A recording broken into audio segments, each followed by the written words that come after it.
আসসালামু আলাইকুম। আজকে আমি আসলাম আমার জমিতে। আমি ঘাস চাষ করব। ঘাস চাষ করার জন্য আমি সর্বপ্রথম নিয়েছি গোবর। গোবর হচ্ছে সব সারের কাজ করে।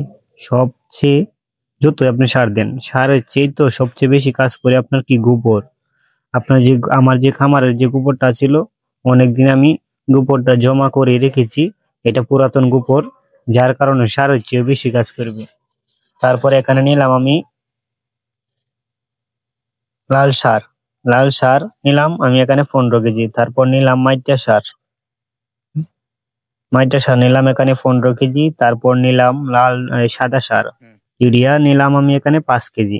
আমার এই জমিটা 33 আমাদের এইদিকে কিন্তু 10 শতাংশে 1 কাঠা। 1 কাঠা মানে আমাদের এখানে 30 শতাংশ জমি আছে। 30 শতাংশ জমির জন্য আমি এই সারটা নিয়ে ছিটাইতাছি। আগে হচ্ছে আমাদের সার ছিটানোর পর তারপর আমরা জমিতে হাল চাষ করছি।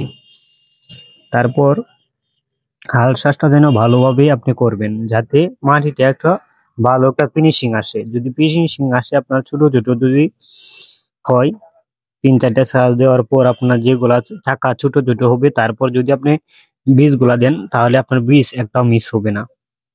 আমি নিয়েছি নেপিয়ার বীজ।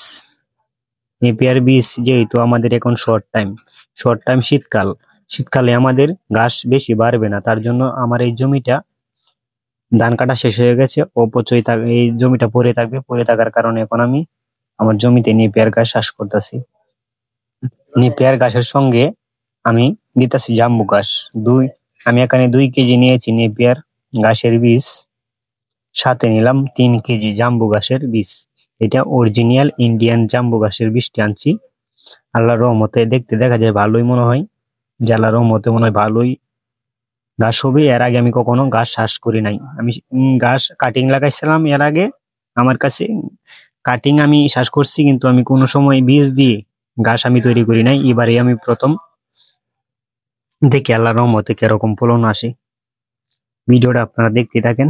এখন আমি বীজগুলো সবগুলো একসাথে ভালো করে মিশিয়ে তারপর আমি আমার জমিতে ছিটিয়ে দেব।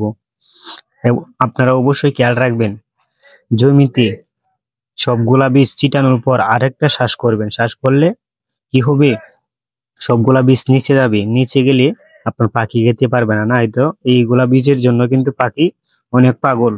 আপনার সারা দিন কিন্তু বীজগুলা সবগুলা খায় কিন্তু শেষ করে দিব। তার জন্য আপনারা অবশ্যই চেষ্টা করবেন, আরেকটা শ্বাস করবেন। আমি বীজটা ছিটানোর পর আমি আমার জমি ভালো করে আরেকটা শ্বাস দিব। শ্বাস দেওয়ার পর আমি লাস্ট একটা মইদা দিব। মইদা দিলে কি হবে, মই দিলে বীজগুলো ডা- ভালোভাবে ডাক্কা যাইবো। ডাক্কালেই আর পাখি খাইতে পারবো না।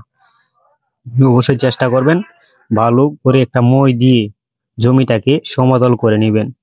সমতল করে নিলে আপনার বীজগুলো আর উপরে উঠতে পারে।